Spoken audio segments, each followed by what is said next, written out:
Assalamualaikum warahmatullahi wabarakatuh. Perkenalkan, nama saya Riki Mandira, mahasiswa Prodi Hukum Tata Negara. Di sini saya akan menjelaskan perjalanan Pancasila dari masa ke masa yang wajib kita ketahui. Pancasila.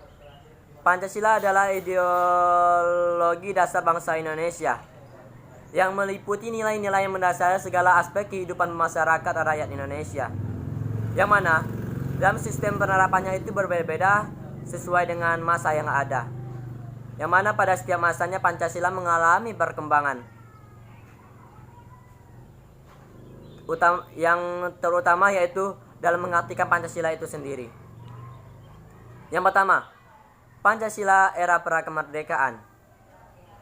Pada tanggal 1 Maret 1945 dibentuk Badan Penyelidik Usaha Persiapan Kemerdekaan Indonesia atau yang sering kita kenal sebagai BPUPKI yang diketuai oleh Dr. Kanjeng Raden Tumenggung Rajiman Widyodiningrat, yang mana pada pembukaan pidato pada sidang pertama beliau mengutarakan atau menyampaikan sebuah pertanyaan kepada tokoh-tokoh yang ikut serta dalam sidang tersebut, yakni apa dasar negara kita dan mau dibentuk seperti apa atau mau dibuat seperti apa. Dari pertanyaan itu, maka untuk merumuskan Pancasila sebagai dasar negara, maka terdapat usulan-usulan dari tokoh-tokoh penting yang ikut serta dalam sidang BPUPKI tersebut, yakni diantaranya yaitu Muhammad Yamin, kemudian Insinyur Soekarno, dan Profesor Dr. Supomo. Yang mana sidang pertama ini dilaksanakan pada tanggal 29 Mei 1945 sampai dengan tanggal 1 Juni 1945 yang bertujuan untuk merumuskan falsafah Pancasila sebagai dasar negara Indonesia. Usulan pertama yaitu Muhammad Yamin, yang mana pada tanggal 29 Mei 1945 Muhammad Yamin mengemukakan 5 azas bagi bangsa Indonesia. Sila pertama yaitu kebangsaan. Kemudian sila kedua yaitu kemanusiaan. Kemudian sila ketiga yaitu ketuhanan. Sila keempat yaitu kerakyatan. Dan sila kelima yaitu kesejahteraan rakyat. Kemudian usulan yang kedua yaitu dari Profesor Dr. Supomo, yang mana pada tanggal 31 Mei 1945 Profesor Dr. Supomo mengemukakan 3 asas teori-teori bagi bangsa Indonesia. Sila pertama yaitu teori negara perseorangan atau individual. Kemudian yang kedua yaitu sila kedua yaitu paham negara kelas atau kelas teori. Kemudian sila ketiga yaitu paham negara integralistik.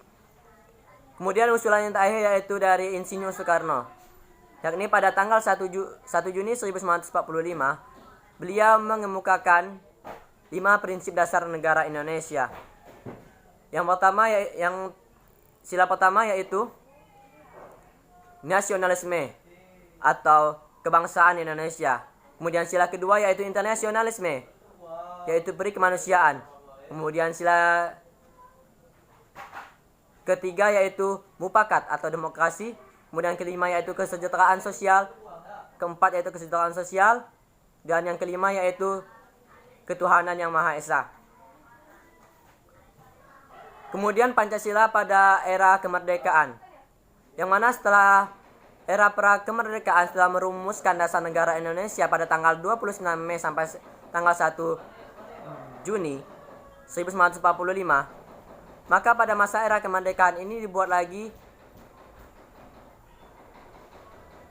panitia kecil yang terdiri dari 9 orang, yang mana bertujuan untuk merumuskan gagasan-gagasan dasar negara yang disampaikan oleh 3 tokoh yang ikut dalam sidang BPUPKI pada masa prakemerdekaan. Sehingga pada tanggal 22 Juni 1945 Piagam Jakarta memperbandingkan Dasar Negara menjadi seperti yang sering kita dengar sekarang ini atau yang masih berlaku sampai sekarang ini. Yang pertama yaitu ketuhanan yang Maha Esa, 2 kemanusiaan yang adil dan beradab, 3 persatuan Indonesia, 4 kerakyatan yang dipimpin oleh hikmat kebijaksanaan dalam permusyawaratan perwakilan, dan 5 keadilan sosial bagi seluruh rakyat Indonesia. Kemudian yang ketiga yaitu Pancasila pada masa Orde Lama. Masa Orde Lama adalah masa pencarian implementasi Pancasila, terutama pada sistem kenegaraan. Yang mana implementasi Pancasila ini berbeda-beda. Terdapat 3 periode implementasi Pancasila yang berbeda. Yang pertama yaitu periode tahun 1945 sampai tahun 1950. Yang mana pada tahun ini dalam kehidupan politik yang terdapat dalam sila keempat, yakni musyawarah mufakat, tidak dapat dilaksanakan disebabkan menggunakan demokrasi parlementer, yang mana presiden hanya berfungsi sebagai kepala negara, sedangkan kepala pemerintahan dipegang oleh Perdana Menteri. Sehingga sistem yang dilaksanakan di sini tidak dapat menstabilitaskan pemerintahan, sehingga tidak sesuai dengan demokrasi Pancasila. Kemudian periode tahun 1950 sampai tahun 1959, di mana pada tahun ini merupakan pemerintahan yang liberal yang menekankan hak-hak individual, sehingga anggota konstituante hasil pemilu tidak dapat menyusul undang-undang dasar seperti yang diharapkan, sehingga menimbulkan kondisi krisis politik, ekonomi, dan keamanan negara. Kemudian periode yang ketiga yaitu pada tahun 1959 sampai tahun 1966, yang mana sering dikenal sebagai masa demokrasi terpimpin, yang mana pemerintahan atau kekuasaan tidak dipegang oleh rakyat, melainkan dipegang oleh nilai-nilai Pancasila. Namun berdasarkan keputusan pribadi Presiden Soekarno. Akibatnya, Presiden Soekarno menjadi otoriter dan dinobatkan sebagai presiden seumur hidup. Tapi fungsi nasional, komunis, agama tidak sesuai dengan yang diharapkan.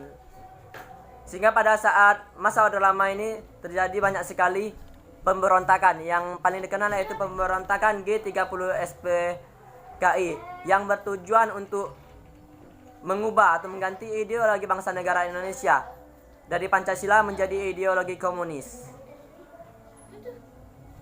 atau dari ideologi demokrasi menjadi ideologi komunis. Kemudian Pancasila pada masa Orde Baru, yang mana pada masa Orde Baru ini terjadi pergantian kepemimpinan atau presiden dari Insinyur Soekarno ke Jenderal Soeharto melalui surat perintah 11 Maret tahun 1966 atau yang sering kita kenal sebagai Super Semar. Yang mana di sini Presiden Soekarno memerintahkan kepada Soeharto untuk menjaga kestabilan negara dan menumpas G30 SPKI, yang mana pada saat itu negara sangat galau mengenai permasalahan atau pemberontakan G30 SPKI, sehingga pada masa Soeharto PKI pun dapat ditumpas dengan waktu yang singkat. sehingga Soeharto mendapat dukungan yang besar dari rakyat Indonesia untuk memimpin negara pada saat itu. Adapun visi utama dari Soeharto yakni melaksanakan Pancasila dan Undang-Undang Dasar Negara 1945 secara murni dan konsekuen berdasarkan aspek kehidupan bermasyarakat rakyat Indonesia. Pada masa Orde Baru ini juga banyak sekali macam kemajuan. Yang pertama yaitu stabilitas negara terjaga, kemudian pembangunan di segala bidang, dan kemakmuran yang merata. Sehingga pada saat itu Jenderal Soeharto mendapatkan gelar sebagai Bapak Pembangunan. Tetapi dukungan yang besar dari rakyat Indonesia digunakan oleh Bapak Soeharto dengan tidak baik, sehingga banyak sekali penyimpangan yang terjadi pada masa Orde Baru tersebut. Yang pertama, pembatasan memberi pendapat. Kemudian, pembatasan berpolitik, yang mana pada saat itu hanya 3 partai politik saja yang dibolehkan, yakni Partai Persatuan Pembangunan atau PPP, kemudian Golongan Karya atau Golkar, dan Partai Demokrasi Indonesia atau PDI. Kemudian yang ketiga yaitu banyaknya pelanggaran hak asasi manusia seperti kasus Tanjung Priuk dan kasus Marsina dan kasus yang lain sebagainya. Dan yang paling banyak itu dan yang paling dikenal yaitu kasus korupsi, kolusi, dan nepotisme atau sering kita sebut dengan KKN di pemerintahan. Adapun peraturan yang dibuat oleh pemerintah mengenai korupsi, kolusi, dan nepotisme itu hanya mementingkan kepentingan pribadi, sehingga tidak sesuai dengan Pancasila dan demokrasi negara. Sehingga dapat kita simpulkan bahwasanya Pancasila pada masa Orde Baru ini masih jauh dari harapan. Kemudian yang terakhir yaitu Pancasila pada masa reformasi, yang mana masa reformasi dimulai sejak turunnya Presiden Soeharto dan digantikan oleh Bapak B.J. Habibie. Sehingga pada masa reformasi, demokrasi negara Indonesia menjadi bergairah kembali, yang mana partai politik sudah semakin banyak dalam bergabung meramaikan politik. Kemudian kebebasan pers dan kebebasan berpendapat kembali dimanfaatkan, yang mana kebebasan yang berwarna di negara Indonesia. Contohnya yaitu kebebasan memberikan pendapat, kebebasan berorganisasi, dan kebebasan berekspresi.